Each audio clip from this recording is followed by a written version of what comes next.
তো এতদিন আমার পাশে বসছিলেন, আমি মনে করছিলাম কিছু জ্ঞান অর্জন করেছে।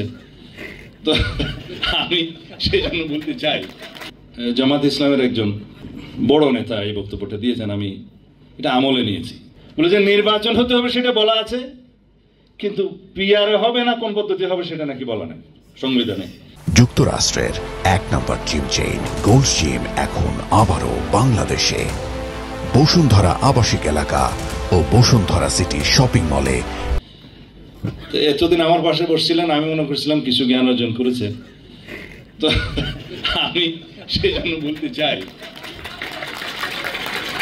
বলতে চাই আপনারা কনস্টিটিউশন খুলে দেখেন আর্টিকেল 65 সাব ক্লজ 2, এখানে লেখা আছে একক আঞ্চলিক নির্বাচনী এলাকা হইতে প্রত্যক্ষ নির্বাচনের মাধ্যমে আইন অনুযায়ী নির্বাচিত 30 সদস্য সংসদ সদস্য লইয়া সংসদ গঠিত হইবে, জাতীয় সংসদ।